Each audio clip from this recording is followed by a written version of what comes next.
Hola amigas y amigos, estamos en un nuevo capítulo del programa de UMAC TV, Diálogos sobre Educación. Hoy tenemos a un invitado muy especial, alguien que es parte de la historia de los años recientes en la educación en Magallanes. Estoy aquí con don Juvenal Enrique Yelincich. Muy bienvenido. Muchas gracias por la invitación y espero ser un aporte importante para ustedes también. Por supuesto que lo será, don Juvenal, especialmente por la gran trayectoria profesional y humana que usted tiene. Voy a detallar brevemente su currículum. Usted es profesor normalista, egresa de la Escuela Normal Domingo Faustino Sarmiento en Santiago de Chile. Se desempeña como docente en el Colegio Hugh Brown, también en Santiago, y en los colegios Santa Marta en Ñuñoa, Inmaculada Concepción de Vitacura. Posteriormente regresa a su región natal, Magallanes, y ejerce como director de la Escuela Rural G30 de Punta Delgada en la comuna de San Gregorio. Posteriormente se traslada a Punta Arenas nuevamente y se desempeña como profesor y posteriormente como director en la Escuela Hernando de Magallanes. Y su carrera la culmina de alguna manera en la Escuela Padre Alberto Hurtado, de lo cual vamos a hacer especial mención al final de este programa. Don Juvenal, me gustaría primero conocerlo un poco más y que los telespectadores lo conozcan también.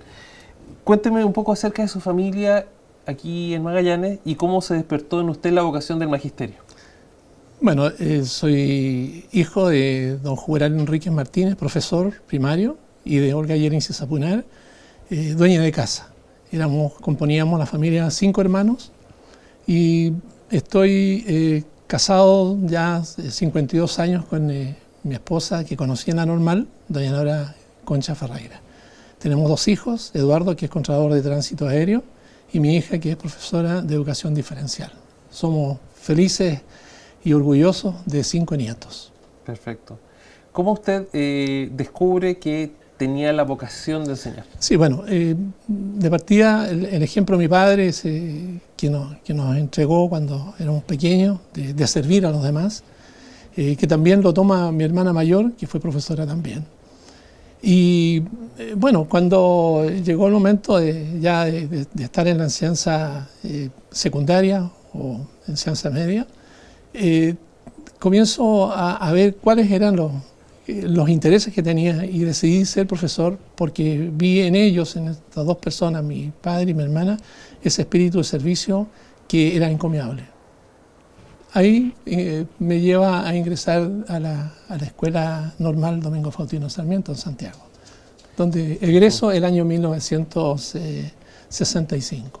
¿Qué rescataría usted de la enseñanza normalista que ha dado a grandes profesores no solamente para nuestra región, sino para todo el país?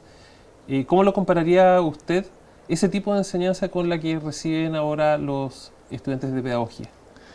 Bueno, yo creo que hay varias cosas que se daban.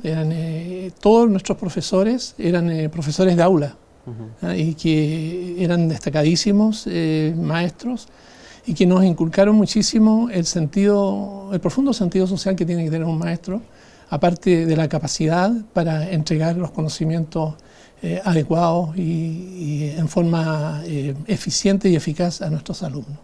Perfecto. Tras su paso por colegios en Santiago, ¿usted vuelve a Magallanes? Sí, y estamos designados junto a mi esposa en la escuela rural, que era la escuela 24 y posteriormente se denomina G30, en Punta Delgada, que está ubicada justamente en lo que es hoy día la comuna de San Gregorio, pero más con más cercanía a ciertos lugares poblados, y entre esos estaba la Cooperativa Agrícola Bernardo Higgins, donde tuvimos una matrícula en esa escuela en ese tiempo de entre 60 y 65 niños. ¿Cómo era la educación rural en Magallanes en esos años? Bueno, estábamos en una zona bastante aislada, porque a pesar de tener conectividad con caminos de regular estado, nos sentíamos muy alejados, porque para venir a Punta Arenas se requerían más de 3 horas de viaje en un vehículo. Las escuelas rurales en aquellos tiempos, el director y los profesores eran los que teníamos que hacer de todo. Como maestro de ceremonia, ¿cierto? Teníamos que partir con con el inicio de la escuela, fijarse que estuviese todo en orden, y al finalizar teníamos que hacer igual cosa. Entonces, era interesante porque uno aprende muchísimo, uno tiene que hacer de todo. Era como llevar una casa prácticamente. Exacto. Y además de eso, uno está preocupado de entregar una educación de calidad que no solamente se centra en los conocimientos, sino que en lo adicional que uno tiene que poner, que es el cariño, el afecto, los valores, que son fundamentales para la formación del ser humano. ¿Y qué tipo de relación tenía usted, por ejemplo, con los apoderados de esos colegios, que eran trabajadores del campo, fundamentalmente? Sí, bueno, hicimos un trabajo en dicha comunidad bastante interesante y que estábamos preparados como para esto, por cuanto en la normal se nos asignó un trabajo de investigación que era relaciones de la escuela y comunidad. Entonces recorrimos distintas comunas, ya sea rurales y urbanas, en las cuales pudimos observar y aprender muchísimo de esas experiencias. Y las aplicamos de alguna manera en la escuela rural, que fue un lugar de mucho aprendizaje. La gente muy afectuosa, hasta los días de hoy tenemos comunicación con ellos y sobre todo con nuestros alumnos. Hemos tenido encuentros hace pocas semanas atrás, un encuentro bien importante en el mismo Punta Delgada, donde revivimos experiencias, las anécdotas, recorrimos los lugares donde hacíamos nuestras actividades. Pero hicimos un trabajo junto con ellos de recoger y de poner en práctica algunas tradiciones que a veces se han ido perdiendo, tradiciones de la tierra donde ellos venían, en su gran mayoría de Chiloé, o bien del centro del país, a través de veladas muy atractivas que nos recuerdan mucho a los chiquillos. Esos chiquillos son hombres y mujeres que son hasta abuelos. E hicimos un trabajo también apoyado por la misma cooperativa agrícola, y voy a nombrar algunos, ¿ya? Unos 3 o 4. En primer lugar, construimos junto con las familias allí, con los pobladores, una plaza que se denominó Bernardo Higgins, producto que la cooperativa tenía ese nombre, y donde allí se realizaban los actos cívicos que correspondían a las distintas fechas históricas de nuestro país. Posteriormente, los alumnos ahí también desfilaban, la gente se congregaba en ese lugar, era muy importante, pues se invitaban a las autoridades del sector, Carabineros de Monte Aymon, el personal de la Armada que estaba en el faro, y pudimos de alguna manera atraer a los padres a la escuela, y la escuela se insertó en la comunidad, que así lo consideramos nosotros. Se hizo rescate mucho del patrimonio cultural. Recuerdo que se intervino en la formación de un centro de madres que, con la ayuda del Instituto de la Patagonia y Cercotec en aquellos años, estoy hablando del año 71 al 78, 79, y esta experiencia de rescate se llevó a cabo a través de atraer hacia esa comunidad un taller de telar, pero donde pasaba por distintas fases esta experiencia. En primer lugar, tras trabajar la lana, hilarla, se teñía y posteriormente se hacían los tejidos. Además de ello, nosotros formamos allí una estación meteorológica pequeña, con la ayuda de mucha gente, de la gente de allí, pero que permitía recoger la información 2 veces en el día de temperatura, el viento, la dirección del viento, la velocidad, la temperatura máxima y mínima, y también los registros pluviométricos. Eso se daba a conocer a través de un avisador que estaba ubicado en un lugar estratégico, y la gente se interiorizaba de cómo funcionaba este tema. Creo que ese trabajo fue muy, muy importante con los padres, formó una verdadera familia. La escuela, vuelvo a insistir, fue muy acogedora, porque ese era el ánimo nuestro, es decir, los alumnos tenían que sentirse cómodos donde estaban. Yo quiero destacar una parte bien compleja que vivimos ahí, que fue este conflicto limítrofe con Argentina. La casi guerra. La casi guerra. Y efectivamente pudimos constatar que no solamente nosotros éramos que estábamos preocupados y nerviosos y estresados con esta situación, sino que también lo estaba el resto de la población. Por lo tanto, la escuela continuamos funcionando a pesar de que eran momentos muy cruciales en los cuales se podía producir el inicio de la guerra en cualquier instante. Mantuvimos el funcionamiento de la escuela con nuestros alumnos al interior, dándole un sentido de tranquilidad, ¿ya? Para que no estuviesen en la casa recibiendo también el nerviosismo de los padres. Eso fue muy interesante.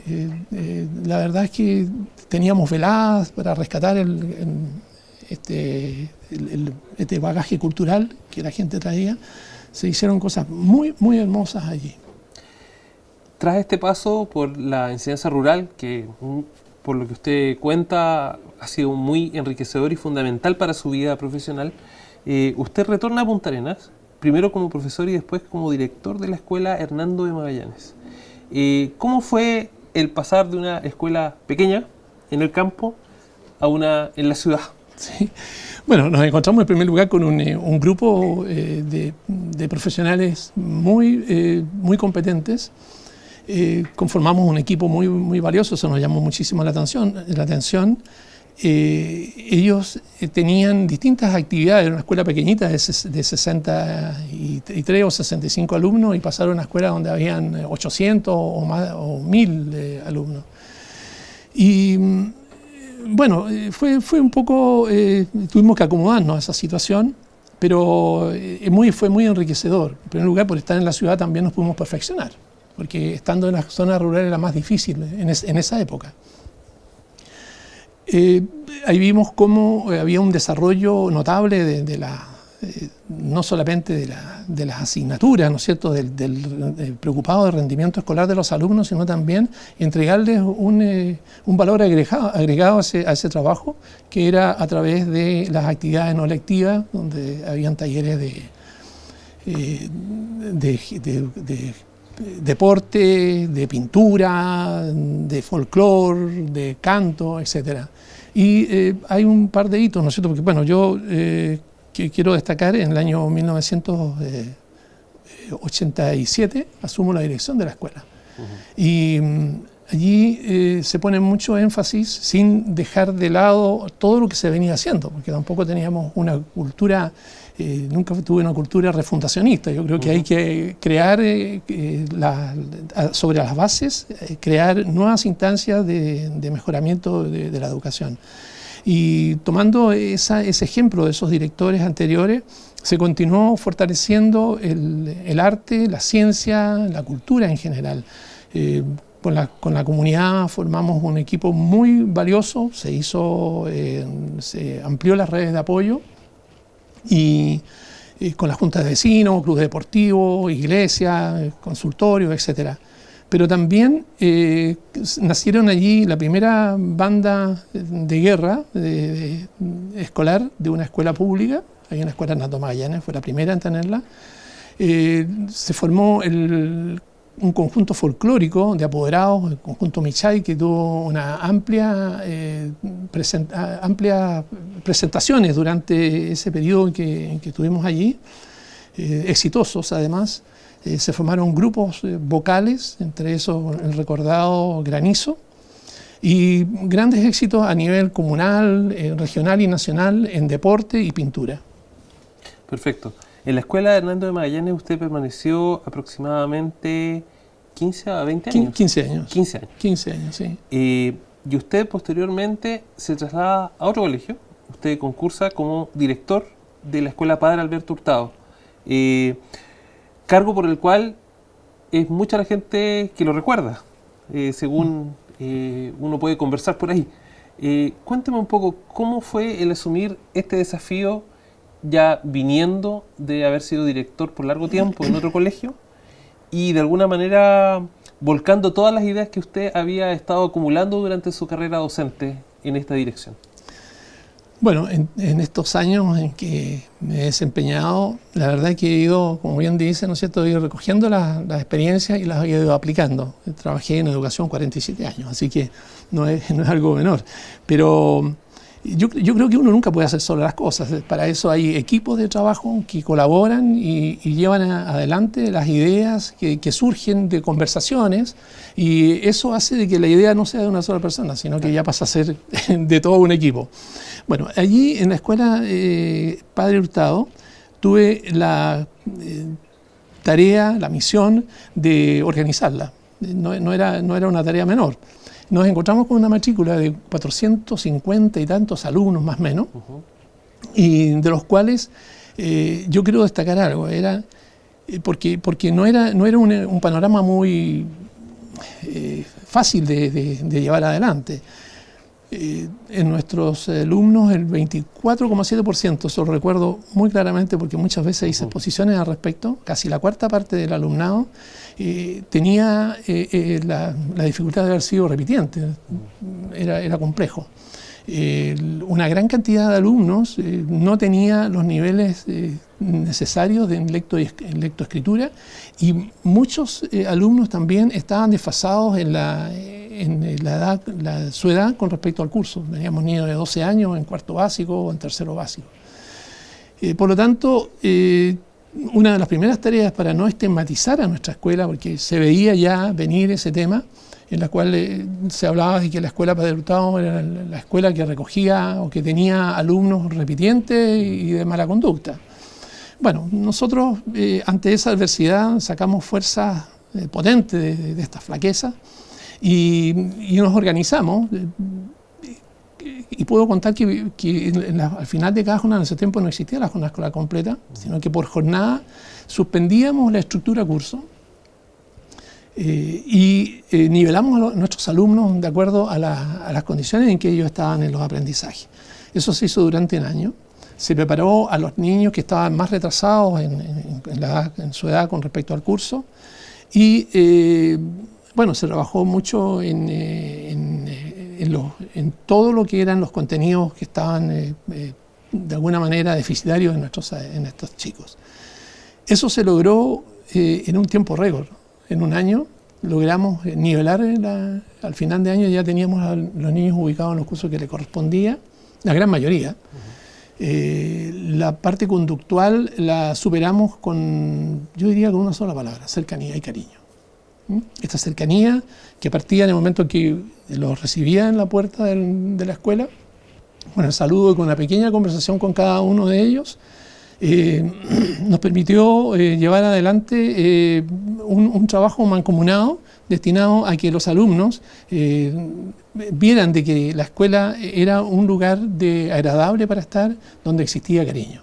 Y eso creo que hizo superar las deficiencias que se presentaban en cuanto a estos problemas conductuales.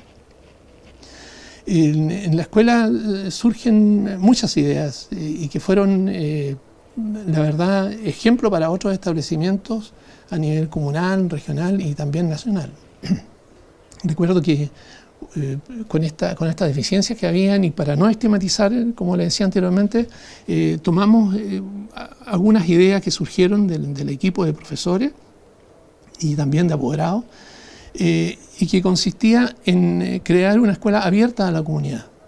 Y partimos, en primer lugar, pensando de que nosotros teníamos que sentirnos parte también de la comunidad, y que ella también sintiera que nosotros éramos parte de ellos, o que ellos sintieran que la escuela les pertenecía.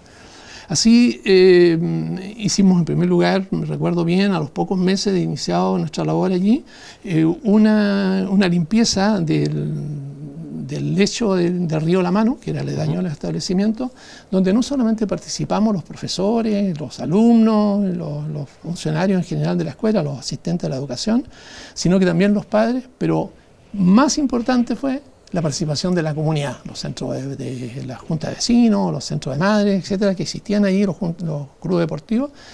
Los logramos atraer para hacer ese trabajo, que se repitió en 3 ocasiones. En 3 años seguidos.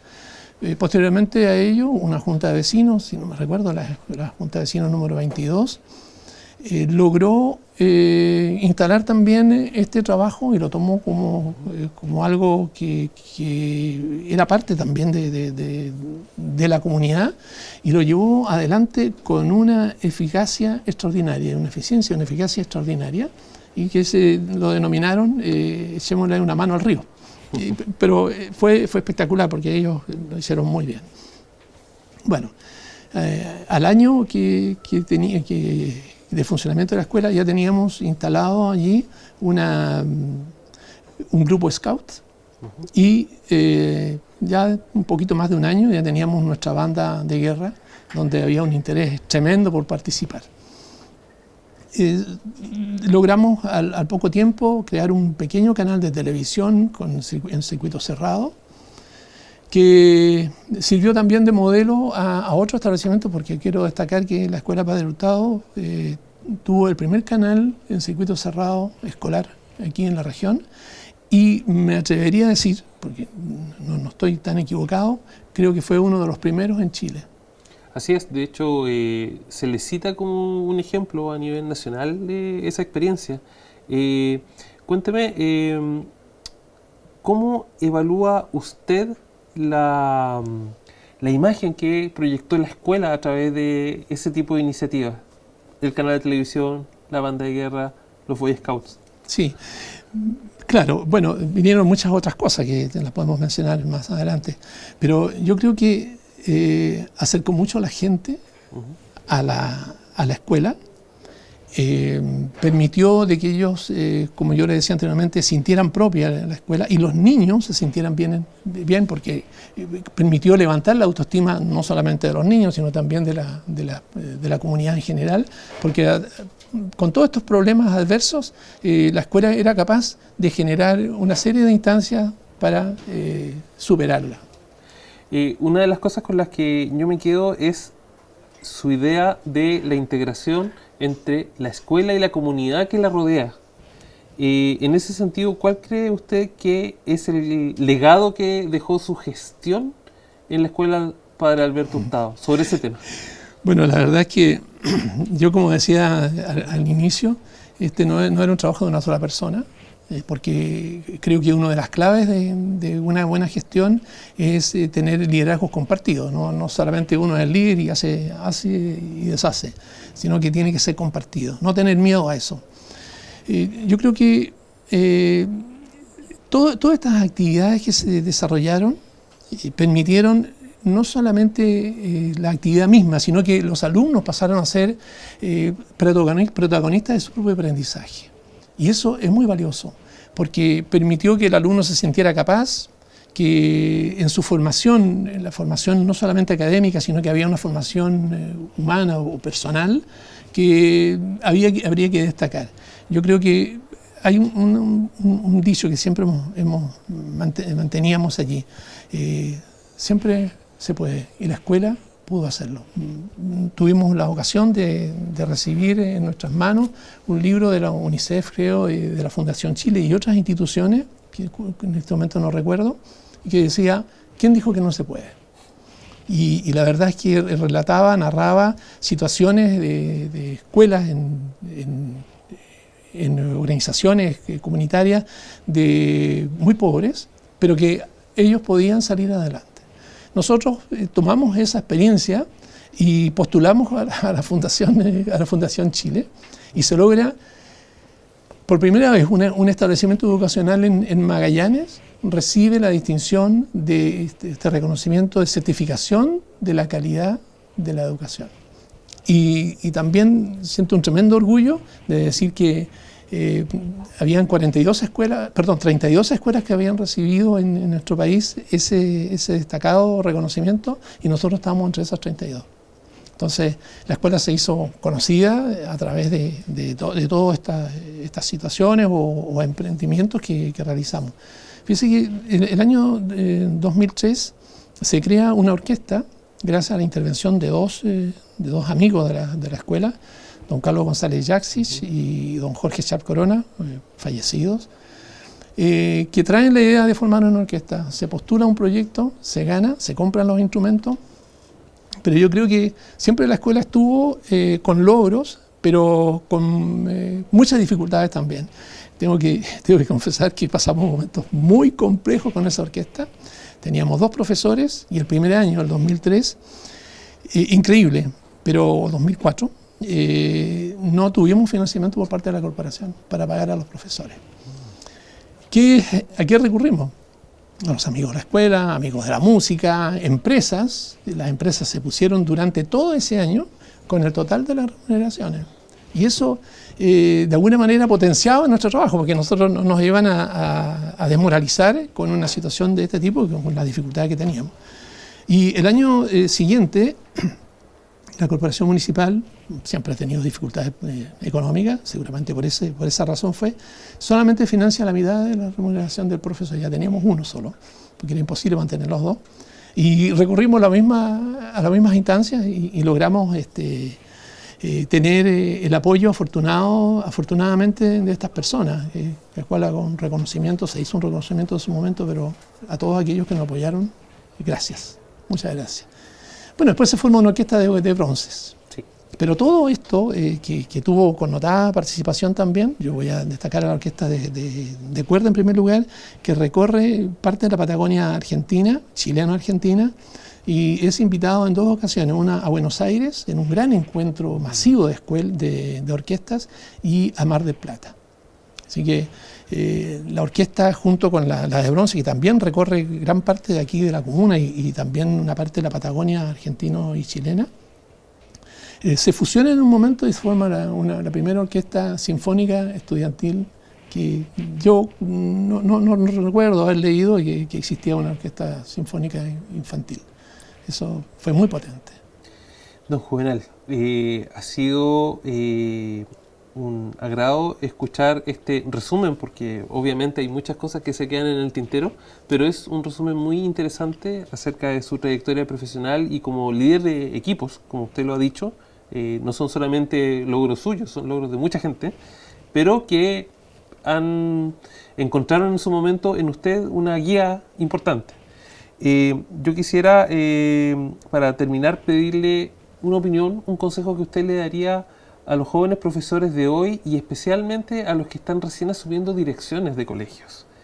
¿Qué podría usted, un consejo, digamos, desde su experiencia personal? Bueno, yo creo que, si bien es cierto, son importantes los conocimientos que uno tiene que tener. Indudablemente las competencias profesionales son fundamentales. No hay que olvidar la parte social. Nuestros niños no siempre vienen con buen ánimo, tienen problemas de hogar, a veces no bien alimentados. Creo que por ahí en alguna escuela se hizo la experiencia de entregarles desayuno a primera hora y eso era fundamental, yo creo, para ese establecimiento. Quisimos copiar la experiencia, pero ya era tarde ya porque ya me iba. Decirle que hay que conocer al alumno más allá de lo que pasa en el aula. Yo creo que ha sido un error el que los profesores no participan en los recreos con los alumnos. Ahí se conoce al alumno en otra dimensión, muy valiosa esa parte. Yo creo que hay que conversar mucho con los padres, con los niños, y decirles que uno tiene altas expectativas de ellos. Pero yo pondría bastante énfasis en el cariño, el afecto que hay que tener con los niños. A los directores, repito algo que dije hace un momento, no tiene uno que tener ese espíritu refundacionista y pensar de que cuando uno llega se inicia la escuela.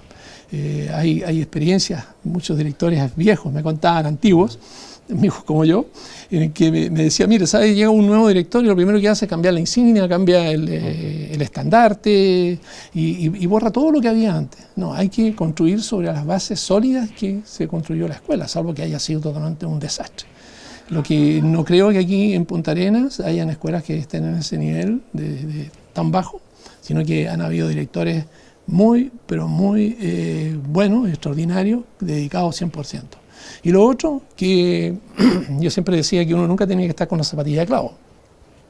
La escuela se abre con la presencia del director y se cierra con la presencia del director. Sea así que las actividades de la escuela terminen a las 8:30 o 9 de la noche. Y que nos tocó muchísimas veces estar así. Perfecto, don Juvenal. Muchas gracias por esta interesante entrevista que los auditores van a disfrutar. Muchas gracias. Estamos muy seguros de eso. Y bueno, amigas y amigos, nos estamos despidiendo de esta manera de un nuevo capítulo de Diálogos sobre Educación. Nos estamos viendo próximamente. Muchas gracias.